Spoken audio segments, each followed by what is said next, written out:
കേരളത്തിലെ ഏറ്റവും നല്ല ഒരു പ്രഭാഷകനുണ്ട്. ഞാൻ അദ്ദേഹത്തെ പറ്റി ഇങ്ങനെ വലിയ മദ്ഹൊന്നും പറയുന്നില്ല. ഒരു ADGP ആണ് അദ്ദേഹം Alexander Jacob IPS jail ADGP ആയിരുന്നു അദ്ദേഹം ഒരിക്കൽ കൊല്ലം ജില്ലയിൽ ഒരു പ്രഭാഷണത്തിന്റെ മുഖ്യ പ്രഭാഷകനായി. അതേ പരിപാടിയിൽ നബിദിന സന്ദേശം പ്രസംഗിക്കുന്നത് ഞാനാണ്. അപ്പൊ ഞാൻ അദ്ദേഹത്തിന്റെ പ്രസംഗം വളരെ ഇഷ്ടപ്പെടുന്ന ആളായതുകൊണ്ട് ഞാൻ അവിടെ ഇരുന്നു.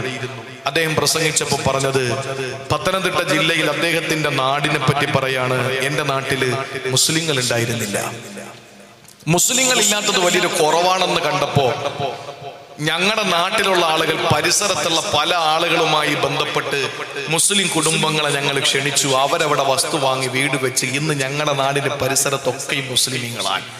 അതൊരു അഴകാണ്, സൗന്ദര്യമാണ്, സൗരഭ്യമാണ്, സായുജ്യമാണ്, സന്തോഷമാണ്, ആഹ്ലാദമാണ്. മുസ്ലിമീങ്ങളുടെ ബാങ്ക്, മുസ്ലിമീങ്ങളുടെ കുടുംബം. പിന്നെ പള്ളികളിൽ ഒരു സമയ ഏകീകരണം വേണമെന്നുള്ളത് പറയാതിരിക്കാൻ നിവൃത്തിയില്ല. പൊതുപരിപാടികളൊക്കെ വരുമ്പോൾ പ്രസംഗിച്ചുകൊണ്ടിരിക്കുമ്പോൾ ബാങ്ക് കേൾക്കും, പ്രഭാഷകൻ പോയി ഇരിക്കും. ബാങ്ക് തീരുമ്പോൾ എഴുന്നേറ്റ് വന്ന് അടുത്ത പറയാൻ തുടങ്ങുമ്പോൾ ഇപ്പുറത്തെ പള്ളി, അത് മറ്റേ പള്ളിയാണ്, അവിടെ നിന്ന് എടുത്ത ബാങ്ക്. വീണ്ടും ഇയാൾ പോയി അവിടെ ഇരിക്കും. അത് കഴിഞ്ഞ് ഇങ്ങോട്ട് വന്ന് വീണ്ടും എഴുന്നേറ്റ് പ്രസംഗിക്കാൻ വേണ്ടി നിൽക്കുമ്പോൾ അപ്പുറത്തെ പള്ളിയിൽ അത് ഇച്ചിരി കൂടെ കടുപ്പമുള്ള പള്ളിയാണ്, അവിടെ നിന്ന് വേറൊരു ബാങ്ക്. ഈ കമ്മിറ്റിക്കാരുടെ ജോലി എന്താ? എല്ലാവരോടും വിളിച്ചു കൂട്ടിയിട്ട് പള്ളിയുടെ ക്ലോക്കിന്റെ ടൈം, എല്ലാ പള്ളികളുടെ ക്ലോക്കിന്റെ ടൈം ഏകീകരിക്കണം. അപ്പൊ ഒരു നാട്ടിൽ ഒരു സമയത്ത് ബാങ്ക്. ആരും പറയൂല നമ്മളെപ്പറ്റി മോശം, ഇത് പറയിപ്പിച്ചുകൊണ്ടിരിക്കുക നമ്മള്. എന്റെ പ്രിയമുള്ള സഹോദരങ്ങളെ, ചിന്തിച്ചു നോക്ക്. മുസ്ലിമീങ്ങളുള്ളത് ഏറ്റവും നല്ല മനോഹരമാണ് എന്ന് അലക്സാണ്ടർ ജേക്കബ് IPS എന്ന ജയിൽ ADGP ആയ തടവ് പുള്ളികളെ കൊണ്ട് ചപ്പാത്തിയും ചിക്കക്കറിയും ഉണ്ടാക്കിയിട്ട് എന്റെ മുഹമ്മദിന്റെ ചരിത്രത്തിൽ നിന്നാണ് ഞാൻ പഠിച്ചത് എന്ന് പറഞ്ഞ്, എന്തുകൊണ്ടാണ് ഡെഡ് ബോഡിയുടെ മുമ്പിൽ വെച്ച് ഓരോ പോലീസ് ഉദ്യോഗസ്ഥനും തന്റെ തൊപ്പി അഴിച്ചിട്ട് സല്യൂട്ട് ചെയ്യുന്നത്, ആദരവോടെ എഴുന്നേറ്റ് നിൽക്കുന്നതെന്ന് ചോദിച്ചപ്പോൾ ജൂതന്റെ ശവശരീരം കൊണ്ടുപോകുന്നത് കണ്ടിട്ട് എഴുന്നേറ്റ് നിന്ന മുഹമ്മദിന്റെ ആ മനഃശാസ്ത്രത്തിൽ നിന്നാണ് അങ്ങനെ ഒരു സംവിധാനം ഉടലെടുത്തത് എന്ന് കേരളീയ സമൂഹത്തിൽ ധൈര്യമായിട്ട് വിളിച്ചു പറഞ്ഞ അലക്സാണ്ടർ ജേക്കബ് IPS എന്ന ആ ഉദ്യോഗസ്ഥന്റെ നാട്ടിൽ മുസ്ലിമീങ്ങളുടെ അഭാവമുണ്ടായപ്പോൾ പരിസര നാടുകളിൽ നിന്ന് മുസ്ലിമീങ്ങളെ വാടകയ്ക്കെടുത്തിട്ട് നാട്ടിൽ വസ്തു വാങ്ങിപ്പിച്ച് വീട് വെച്ചിട്ട് ഒരു മുസ്ലിം സൊസൈറ്റിയാക്കി നാടിനെ മാറ്റിയെന്ന് അഭിമാനത്തോടെ പറഞ്ഞിട്ടുണ്ട് എങ്കിൽ അള്ളാഹുവിന്റെ ഖുർആൻ പറയുന്നു, ലോകത്താകാശത്തിന്റെ ചുവട്ടിൽ ഭൂമിയുടെ മുകളിൽ ഏറ്റവും നല്ല അനുസരണയുള്ള ഒരേ ഒരു സമുദായം ഉണ്ടെങ്കിൽ അത് മുസ്ലിം സമുദായം മാത്രമാണ്. അല്ലാത്തവർക്ക് കുരുപൊട്ടും അത് പറഞ്ഞിട്ട് കാര്യമില്ല. ഞാൻ പറയുന്നു, പ്രിയപ്പെട്ട സഹോദരങ്ങളെ, അള്ളാഹുവിനോട് ദുആ ചെയ്യേണ്ട അഞ്ചാമത്തെ പ്രാർത്ഥന, റബ്ബനാ വജ്അൽനാ മുസ്ലിമൈനി ലക് വമിൻ ദുർരിയ്യതിനാ, എന്നെയും എന്റെ മക്കളെയും എന്റെ പരമ്പരകളെയും നീ അനുസരണയുള്ളവരാക്കണം തമ്പുരാനെ, മുസ്ലിമീങ്ങളാക്കണേ തമ്പുരാനെ. അതാണ് അഞ്ചാമതായി ഖുർആൻ സന്താനങ്ങൾക്ക് വേണ്ടി ദുആ ചെയ്യാൻ പഠിപ്പിച്ചത്. അത് നമ്മൾ കൃത്യമായി ചെയ്യണം പ്രിയപ്പെട്ട സഹോദരങ്ങളെ. വിശുദ്ധ ഖുർആനിലൊരു കഥ പറയും, ഖുർആനിലൊരു ആയത്തുണ്ട് സൂറത്തുൽ ബഖറയിൽ. ഇബ്രാഹിം നബി തന്റെ മക്കളോട്, ശ്രദ്ധിക്കണേ, വളരെ ഗൗരവത്തോടെ കേൾക്കണം. എന്താ അല്ലാഹ് പറഞ്ഞത്? വവസ്വാ ഇബ്രാഹീമു ബനീഹി വയഖൂബു യാ ബനിയ ഇന്നല്ലാഹ അസ്തഫാ ലകുമുദ്ദീൻ ഫലാ തമൂതുന്ന ഇല്ലാ വഅൻതും മുസ്ലിമൂൻ. സൂറത്തുൽ ബഖറ 132-ാമത്തെ ആയത്തിൽ അല്ലാഹ് പറയുകയാണ്, വവസ്വാ ഇബ്രാഹീമു ബനീഹി, ഇബ്രാഹിം നബി തന്റെ മക്കളോട് വസിയത്ത് ചെയ്തു. ആര്? ഇബ്രാഹിം നബി. ആരോട്? തന്റെ മക്കളോട്. ഏത് മക്കൾ? ഇസ്മായിൽ. അറേബ്യൻ പ്രവാചകന്മാരുടെ പരമ്പര അവിടെ നിന്നാണ്. മറ്റൊരു മകൻ ഇസ്ഹാഖ്, മകൻ യാക്കൂബ് വഴിയാണ് ഇസ്രായേലി പ്രവാചകന്മാര് മൂസ, ഈസ അലൈഹിമുസ്സലാത്തു വസ്സലാമിന്റെ പരമ്പര. അപ്പൊ ഇബ്രാഹിം നബി തന്റെ മക്കളോട്, ഇസ്മായിൽ, ഇസ്ഹാഖ് അടക്കമുള്ള എല്ലാ പ്രവാചകന്മാരുടെയും പരമ്പര ചെന്ന് കേന്ദ്രീകരിക്കുന്ന ഇബ്രാഹിം നബി തന്റെ പ്രവാചകനായ ഇബ്രാഹിം നബി പ്രവാചകന്മാരായ മക്കളോട് വസിയത്ത് ചെയ്തു. എന്താ വസിയത്ത്? യാക്കൂബ് നബിയും വസിയത്ത് ചെയ്തു. എന്തായ ബനിയ, എന്റെ സന്താനങ്ങളെ, എന്റെ പൊന്നുമക്കളെ. യാക്കൂബ് നബിയുടെ മക്കളാരാ? നബിയുല്ലാഹി യൂസുഫ്, മഹാനായ ബിന്യാമീൻ, തന്റെ പ്രിയപ്പെട്ട സന്താനങ്ങൾ. അവരോട് വസിയത്ത് ചെയ്തു. എന്താണ്? ഇന്നല്ലാഹ അസ്തഫാ ലകുമുദ്ദീൻ, നിങ്ങൾക്ക് അല്ലാഹു ദീൻ തെരഞ്ഞെടുത്ത് തന്ന തന്നിരിക്കുകയാണ് ഇസ്ലാം. അതുകൊണ്ട് ഫലാ തമൂതുന്ന ഇല്ലാ വഅൻതും മുസ്ലിമൂൻ, മുസ്ലിമായിട്ടല്ലാതെ മരിക്കരുത്, മുസ്ലിമായിട്ടല്ലാതെ മരിക്കരുത്. ഇബ്രാഹിം നബി മക്കളോട്, പ്രവാചകന്മാരായ മക്കളോട്, യാക്കൂബ് എന്ന പ്രവാചകന്മാരായ മക്കളോടും അല്ലാത്ത മക്കളോടും വസിയത്ത് ചെയ്യുന്നു, നിങ്ങൾ മുസ്ലിമായിട്ടല്ലാതെ മരിക്കരുത്. അപ്പൊ പ്രവാചകനല്ലാത്ത ഞാൻ, പ്രവാചകനല്ലാത്ത എന്റെ മകനോട് ഉപദേശം കൊടുക്കണ്ടേ? ചിന്തിച്ചു നോക്ക്, എന്തുപദേശം? മുസ്ലിമായിട്ടല്ലാതെ മരിക്കരുത്. ഒരു നബിമാരായ മക്കളോട് പറയാണ്, മക്കളെ നിങ്ങൾ മുസ്ലിമായിട്ടല്ലാതെ മരിക്കരുത്. അതിന്റെ ഗൗരവം അതാണ്. നമ്മളെ മക്കളോട് ഇതുവരെയും പറഞ്ഞിട്ടുണ്ടോ? നമ്മുടെ മക്കളോട് ഇതുവരെ പറഞ്ഞിട്ടുണ്ടോ? മക്കൾക്ക് അനുസരണയുണ്ടോ? മക്കൾക്ക് ബോധമുണ്ടോ? ആ ബോധം വരാൻ ഉമ്മ എന്ത് ചെയ്തു? ഉമ്മ ഈ എന്താണ് ഈ ചീനിത്തോട്ടത്തില്, കപ്പത്തോട്ടത്തില് പെരിച്ചാഴി കയറി പന്നിക്കൂട്ടം കയറിയത് കണക്ക് ഇങ്ങനെ കിണ്ടി നടക്കുക മൊബൈലില്. മക്കൾ തോന്നിയതുപോലെ അങ്ങനെ നടക്കുക. വാപ്പ പിന്നെ കഞ്ചാവും വെള്ളമായിട്ട് അങ്ങനെ നടക്കുക. എന്നിട്ട് നാട് നന്നാവുന്നില്ല എന്ന് പറഞ്ഞാൽ നീ നിന്റെ മകനെയും നിന്നെയും അനുസരണയുള്ളവരാകണം, എന്നിട്ട് വേണ്ടി ദ്വാരക്കണം അള്ളാഹുവിനോട്. ഇതാണ് 5ാമത്തെ പ്രാർത്ഥന. ഇനി ഞാൻ 2 പ്രാർത്ഥന കൂടി, ഒരു 3 പ്രാർത്ഥന കൂടിയുണ്ട്, ചുരുക്കി ഞാൻ പറയാം, ഇനി നീട്ടിക്കൊണ്ടു പോകുന്നില്ല. 6ാമത്തെ പ്രാർത്ഥന, പ്രിയപ്പെട്ട സഹോദരങ്ങളെ, നമ്മുടെ പ്രിയപ്പെട്ട മക്കൾക്ക് വേണ്ടി നമ്മൾ ദ്വാരക്കേണ്ട ഏറ്റവും പ്രധാനപ്പെട്ട പ്രാർത്ഥന ഏതെന്നറിയോ? നമ്മുടെ മക്കൾ നിസ്കാരക്കാരാകാൻ വേണ്ടിയാണ്. ഖുർആൻ പറഞ്ഞ പ്രാർത്ഥനയാണ്, നമസ്കാരക്കാരാകാൻ വേണ്ടിയാണ്. സൂറത്ത് ഇബ്രാഹിം 40ാമത്തെ ആയത്തിൽ പറയുകയാണ്, റബ്ബി ജഅൽനി മുഖീമസ്സലാ വമിൻ ദുരിയതി റബ്ബനാ വതഖബ്ബൽ ദുആ. റബ്ബി ജഅൽനി മുഖീമസ്സലാ. ആര് പറയുന്നു? ഇബ്രാഹിം നബിയുടെ ദുആ. പടച്ചോനെ എന്നെ നിസ്കാരക്കാരനാക്കണേ, വമിൻ ദുരിയതി എന്റെ സന്താന പരമ്പരകളെയും നമസ്കാരക്കാരാക്കണേ അല്ലാ, എന്നെയും എന്റെ സന്താനങ്ങളെയും നിസ്കാരമുള്ളവരാക്കണേ തമ്പുരാനെ. ഇബ്രാഹിം നബി അലൈഹിസ്സലാമിന്റെ ദുആയാണ്. വിശദീകരിച്ചാൽ അങ്ങനെ അങ്ങ് പോകും, നമ്മുടെ സമയം അധികരിക്കുകയാണ്. ശ്രദ്ധയോടെ കേൾക്കുമെങ്കിൽ ഞാനൊരു കാര്യം പറയാം. ഇബ്രാഹിം നബി അലൈഹിസ്സലാം തന്റെ മകന് വേണ്ടി, തനിക്കും വേണ്ടി ദുആ ചെയ്തത് ഞങ്ങളെ നിസ്കാരക്കാരാക്കണേ തമ്പുരാനെ എന്നാണ്. അതിന് ഇബ്രാഹിം നബി പ്രാർത്ഥിക്കുക മാത്രമല്ല, പ്രവർത്തിക്കുക കൂടെ ചെയ്തു. എന്താണെന്നറിയോ? ഇരിക്കുന്ന കൊച്ചു മക്കളില്ലേ, ചില ആളുകൾ പറയും, കുട്ടികൾ എന്തൊരു മനുഷ്യന്മാരാ നമ്മളാ. ചില പള്ളികളിൽ കുഞ്ഞു മക്കള് ചെന്നാൽ ഈ ചില കാരണവന്മാരുണ്ട്, അവരെ ചെവിയിൽ പിടിച്ച് കറക്കി. ഞങ്ങളൊക്കെ ചെറിയ പ്രായത്തിൽ അപ്പുറത്തും ഇപ്പുറത്തും 2 വലിയ ആളുകൾ നിന്നിട്ട് അതിന്റെ ഇടയ്ക്കാ നമ്മളെ നിർത്തിയിരിക്കുക. അവരെ ഇടത്തേക്കാലും നമ്മുടെ വലത്തേക്കാലും ഇവരുടെ വലത്തേക്കാലും നമ്മുടെ ഇടത്തേക്കാലും ചവിട്ടിയിട്ടാ നിൽക്കുക. കാരണം ഇല്ലെങ്കിൽ നമ്മൾ ചാടും.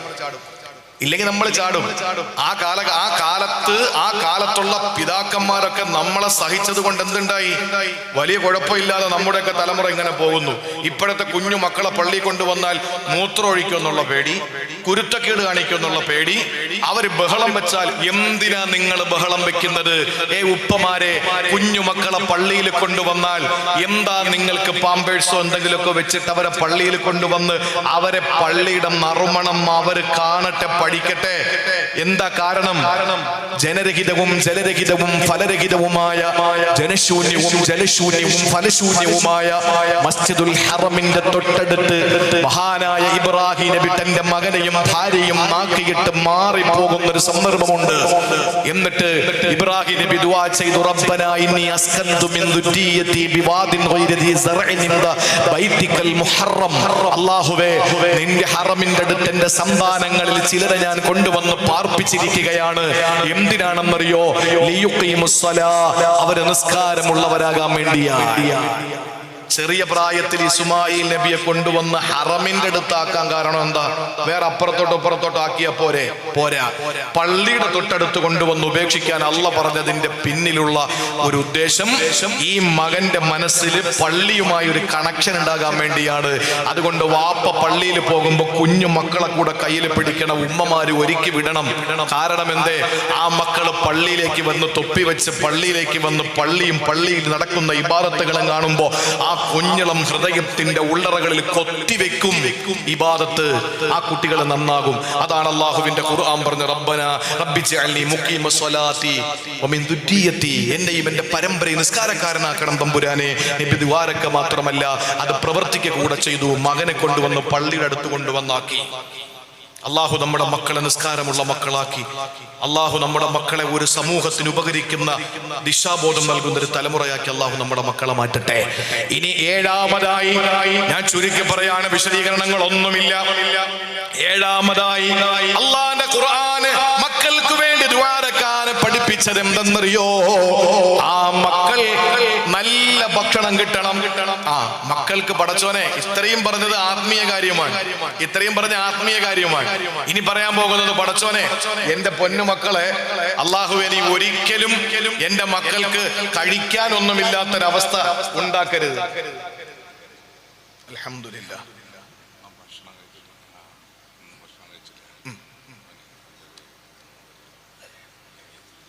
എന്നോട് പറഞ്ഞു ഇത് നിങ്ങളല്ലേ?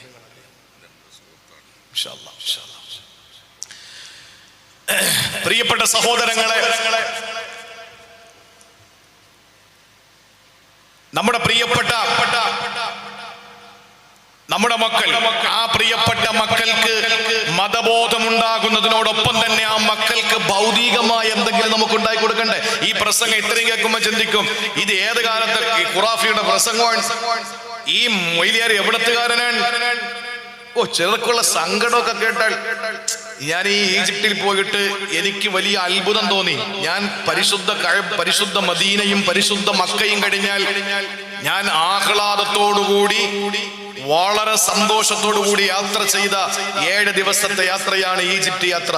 കെയ്റോയില് മഹാനായ വക്കീ റഹിമഹുല്ലാഹ്, ഷാഫി ഇമാമിന്റെ ഉസ്താദാണ്, ഇമാം ഷാഫി തങ്ങൾ, അദ്ദേഹത്തിന്റെ പ്രിയപ്പെട്ട ശിഷ്യന്മാരിൽപ്പെട്ട മഹാനായ സക്കരിയ അൻസാർ റളിയല്ലാഹു അൻഹു, അത് കഴിഞ്ഞിട്ട് മഹദി നഫീസത്തുൽ മിസ്രിയ റളിയല്ലാഹു അൻഹാ, ഹുസൈൻ റളിയല്ലാഹു അൻഹുവിന്റെ തല അടക്കം ചെയ്യപ്പെട്ട കർബല, പിന്നെ ഹുസൈൻ മസ്ജിദ് കെയ്റോയിലെ.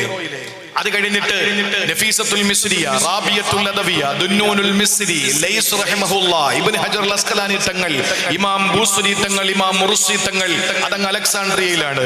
അത് കഴിഞ്ഞിട്ട് തൊന്തയിൽ ബഹുമാനപ്പെട്ട ഇബ്രാഹിം ദസൂഖി തങ്ങൾ, അത് കഴിഞ്ഞിട്ട് അഹ്മദുൽ ബദവി തങ്ങൾ, അത് കഴിഞ്ഞിട്ട് ഹാറൂൻ നബി, അത് കഴിഞ്ഞിട്ട് ഇങ്ങനെ ഒരു പിടി മഹാന്മാരായ പൂർവ്വസൂരികളെ നേതാക്കന്മാരുടെ ഖബർ സന്ദർശിച്ച്, അതുപോലെ തന്നെ നൈൽ നദി, മെഡിറ്ററേനിയൻ കടല്, സൂയസ് കനാല്, അതുപോലെ തന്നെ ചെങ്കടലിലെ ചില ഭാഗങ്ങൾ, ഇതുപോലെ തൂർസീന പർവ്വതം, വാദിൽ മുഖദ്ദസ്, അള്ളാഹുവിനോട് സംസാരിച്ച മൂസാ നബി ചെരുപ്പടിച്ചു വെച്ച സ്ഥലം, ഇതൊക്കെ സാമിരി പശുക്കുട്ടി ഉണ്ടാക്കിയ സ്ഥലം, ഇതൊക്കെ കണ്ട് ലൈബ്രറി, പിന്നെ ലോകാത്ഭുതങ്ങളിൽ ഒന്നായ പിരമിഡ്, ഇതെല്ലാം കണ്ട് ഇതെല്ലാം എനിക്കൊരു അത്ഭുതമായി തോന്നി. എന്റെ പ്രിയപ്പെട്ട സഹോദരങ്ങൾക്ക് വേണ്ടി പങ്കുവച്ച് ഞാൻ ഇച്ചിരി വൃത്തിയുള്ള തുണി ഇട്ടു എന്നുള്ളത് തെറ്റായി പോയി. അതിന്റെ അടിയിൽ വന്ന് കുറേ കൗമിങ്ങള്, ഒരു പണിയില്ലാത്ത ആളുകൾ. എന്നിട്ട് ചോദിക്കുക, എത്ര ആളുകൾ പട്ടിണി കിടക്കുന്നുണ്ടെന്നറിയോ നിങ്ങൾക്ക്?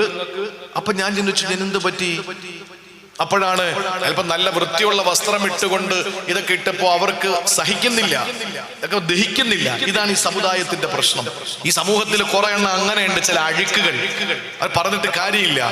ഞാൻ എന്റെ പ്രിയപ്പെട്ട സഹോദരങ്ങളോട് പറയാണ്, എന്റെ പ്രിയമുള്ള സഹോദരങ്ങളെ, ഭക്ഷണം എന്ന് പറയുന്നത് നമ്മളുടെ പ്രിയപ്പെട്ട സന്താനങ്ങൾക്ക് ഇത് അനിവാര്യമാണ്. നമ്മുടെ മക്കൾക്ക് ഭൗതികമായ കാര്യങ്ങളും കൂടെ ഉണ്ടാകണം. ചില ആളുകൾ ചിന്തിച്ചു പോകും, ഇത്രയും പറഞ്ഞത് ആത്മീയമല്ലേ, ഇത് ഏത് കാലത്ത് മൊയ്ലിയാരാണ്? അപ്പൊ മക്കൾക്ക് വസ്തു വാങ്ങിക്കൊടുക്കണ്ടേ? മക്കൾക്ക് ഭക്ഷണം വേണ്ടേ? മക്കൾക്ക് നല്ലൊരു വണ്ടി വേണ്ടേ? അതൊന്നും ഖുർആനിൽ പ്രാർത്ഥനയില്ലേ? ഉണ്ട് സഹോദരങ്ങളെ. അള്ളാഹുവിന്റെ വിശുദ്ധ ഖുർആൻ സൂറത്ത് ഇബ്രാഹിം 37-ാമത്തെ ആയത്തെടുത്ത് നിങ്ങൾ പരിശോധിക്കേ. നമ്മുടെ മക്കൾക്ക് വേണ്ടി ദുആരക്കാൻ അള്ളാഹു പറഞ്ഞത്,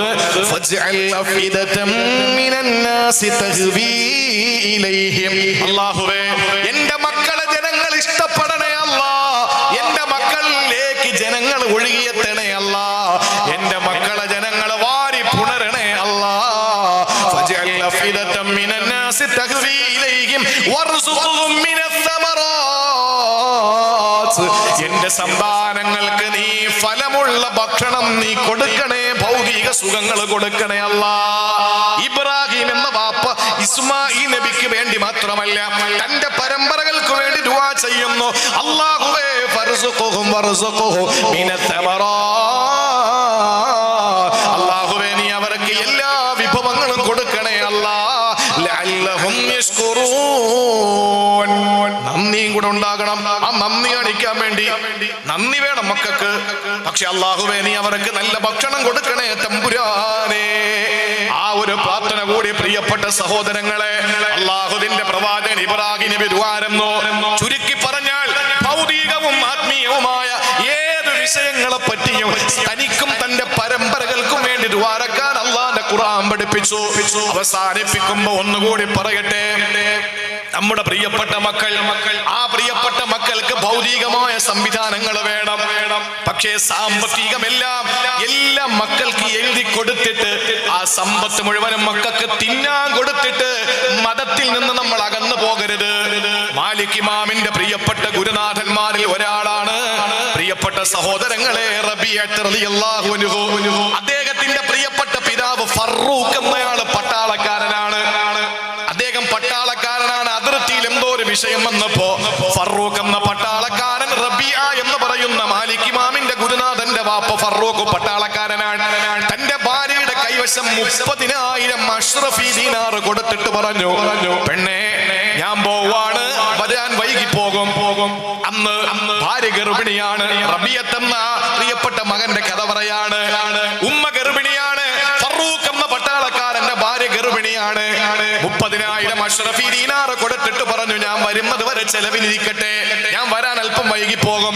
വർഷങ്ങൾ കഴിഞ്ഞാണ് അദ്ദേഹം തിരിച്ചു വന്നത്. എന്റെ ഓർമ്മ ശരിയാണെങ്കിൽ 27 വർഷങ്ങൾ കഴിഞ്ഞു. 27 വർഷങ്ങൾ കഴിഞ്ഞിട്ടാണ് തിരിച്ചെത്തിയത്. ഫറൂഖ് വന്നു. ഇതിനിടയിൽ ഭാര്യ പ്രസവിച്ചു. IMOയും അതുപോലെ തന്നെ ഗൂഗിളും അതുപോലെ തന്നെ വാട്സപ്പും അതുപോലെ മറ്റുള്ള സംവിധാനങ്ങളും വന്നില്ലല്ലോ. ഭാര്യയുടെ അടുക്കലേക്ക് വന്നിട്ട് ഫറൂഖ് ചോദിച്ചു, നമ്മുടെ മോൻ എവിടെ? നീ പ്രസവിച്ചല്ലോ, ഞാൻ പോയ ശേഷം നമ്മുടെ മോൻ എവിടെ? ഭാര്യ പറഞ്ഞു, നിങ്ങൾ ആദ്യം മസ്ജിദ് നബവിയിൽ ചെന്ന് നന്നായിട്ട് സിയാറത്ത് ചെയ്തു വാ, അള്ളാന്റെ മുത്തിനെ പോയി കണ്ടിട്ട് വാ, ഒരു സലാം പറഞ്ഞിട്ട് വായോ, നിങ്ങൾക്ക് മോനെ കാണിച്ചു തരാം. ഭർത്താവിനോട് ഭാര്യ പറഞ്ഞത് മദീനത്തെ മസ്ജിദ് നബവിയിൽ പോയി സിയാറത്ത് ചെയ്തിട്ട് വരാൻ. നേരെ പള്ളിയിൽ ചെന്നു, 2 റക്അത്ത് നിസ്കരിച്ചു. അള്ളാന്റെ ഹബീബിന്റെ ചാരത്ത് വന്ന് നബിതങ്ങളോട് ഹൃദയം കൊണ്ട് സലാം പറഞ്ഞു. നോക്കുമ്പോ ഒരു വലിയ ജനക്കൂട്ടം മസ്ജിദ് നബവിയിലെ വലിയ ജനക്കൂട്ടമാണ്.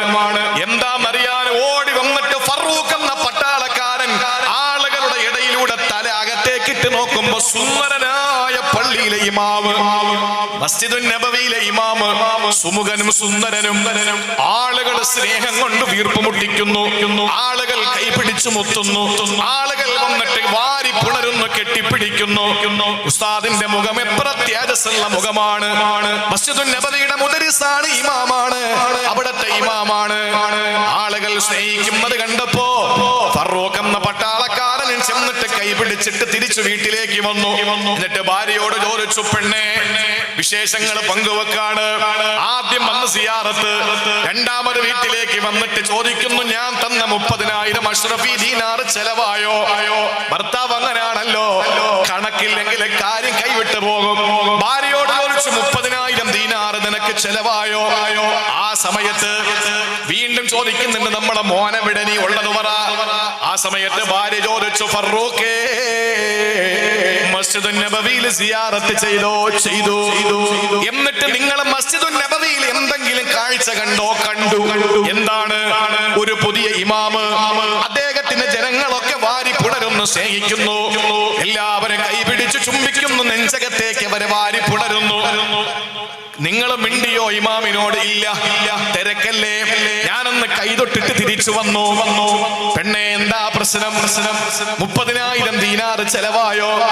ആ സമയത്താണ് ഭാര്യ പറയുന്നു പ്രിയപ്പെട്ട ഭർത്താവിനോട്, എന്റെ പ്രിയതമാ,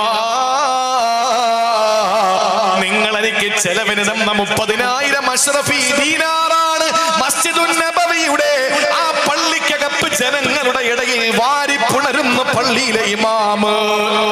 നിങ്ങൾ തന്ന 30,000 അഷ്റഫി ദീനാറാണ്. മനസ്സിലായില്ല. ആ സമയത്താണ് ഭാര്യ പറഞ്ഞു, നിങ്ങളുടെ പൊന്നുമോൻ എവിടെയെന്ന് ചോദിച്ചില്ലേ? 30,000 ദീനാർ ചെലവായോ എന്ന് ചോദിച്ചില്ലേ? രണ്ടിന്റെയും ഉത്തരം അത് തന്നെ. ആ പള്ളിയിലെ ഇമാമ് നമ്മുടെ പൊന്നുമോൻ റബീഅത്തോ. നിങ്ങൾ തന്ന 30,000 അഷ്റഫി ദീനാർ മിച്ചം പിടിച്ച് പിടിച്ച് മിച്ചം പിടിച്ച് എന്റെ പൊന്നുമോനെ ഞാൻ വളർത്തി ഇന്നവന് മദീനത്തെ ഇമാമാ, മദീനത്തെ മുദർരിസ, മദീനയിലെ ജനങ്ങൾ ആഗ്രഹിക്കുന്ന പള്ളിയിലെ ഉസ്താദാണ്. അറബിയട്ടെന്ന പൊന്നുമോന് പഠിപ്പിച്ച മഹാനാണ് ഇമാമുനാ മാലിക് റഹിമഹുല്ലാഹ്. പ്രിയപ്പെട്ട സഹോദരങ്ങളെ, എന്തുകൊണ്ട് സമ്പത്ത് മക്കൾക്ക് കഴിക്കാനും പതയ്ക്കാനും പുകയ്ക്കാനും കുടിക്കാനും ഉടുക്കാനും നടക്കാനും ഓടാനും കൊടുത്താ പോരാ. ആ പൈസ കൊണ്ട് നമ്മൾ ചെയ്യേണ്ടത് അവനെ ആത്മീയമായ ഉയരങ്ങളിലേക്ക് എത്തിക്കണം. അല്ലാഹുവിന്റെ ഖുർആൻ പറഞ്ഞത് നിങ്ങളുടെ മക്കൾക്ക് വേണ്ടതെല്ലാം കൊടുക്കണം, ഭക്ഷണം മാത്രമല്ല. ജനങ്ങൾ ആ മകന് വാരി പുണരണം, ഭക്ഷണം കൊടുക്കണം. അപ്പൊ കാറ് വേണം, വീട് വേണം, നല്ല ഭാര്യ വേണം, മക്കള് വേണം, എല്ലാം വേണം. ഒപ്പം ജനങ്ങൾ വാരി പുണരണം. അങ്ങനെ ജനങ്ങൾ വാരി പുണരണമെങ്കിൽ കാശുകാരനായാ പോരാ. ജനങ്ങൾ വാരി പുണരണമെങ്കിൽ പഞ്ചായത്ത് പ്രസിഡന്റ് ആയാ പോരാ, MLA ആയാ പോരാ, MP ആയാ പോരാ, മന്ത്രി ആയാ പോരാ, ചീഫ് സെക്രട്ടറി ആയാ പോരാ, ചീഫ് ജസ്റ്റിസ് ആയാ പോരാ. ജനങ്ങൾ വാരി പുണരണമെങ്കിൽ അവന് മതബോധം വേണം, അതിന് ഇൽമും കൊടുക്കണം. അപ്പൊ ഭൗതിക ആത്മീയ സമന്വയമായി നമ്മുടെ മക്കളെ വളർത്തിക്കൊണ്ടുവരണം. അവസാനമായി പറയുന്നു, ഒപ്പം നമ്മുടെ പ്രിയപ്പെട്ട പൊന്നുമക്കൾ ഒരു കുഴിയിലും ചെന്ന് വീഴാൻ പാടില്ല. കഞ്ചാവിനും മയക്കുമരുന്നിനും അടിമകളാകാൻ പാടില്ല. അതിന് ഒരു ദുആ കൂടി പറയാം. സൂറത്ത് ഇബ്രാഹിം 35-ാമത്തെ ആയത്തിൽ അല്ലാഹുവിന്റെ പ്രവാചകൻ ഇബ്രാഹിം നബി അലൈഹിസ്സലാം ദുആ ചെയ്തത്, പടച്ചവനെ വജ്നുബിനി വബനിയ നഅബുദൽ അസ്നാം വജ്നുബനി വബനിയ അൻ നഅബുദൽ അസ്നാം. അല്ലാഹുവേ, എന്നെയും എന്റെ മക്കളെയും വിഗ്രഹാരാധനയെ തൊട്ട് നീ കാക്കണം തമ്പുരാനെ. ഒരു വൃത്തികേടും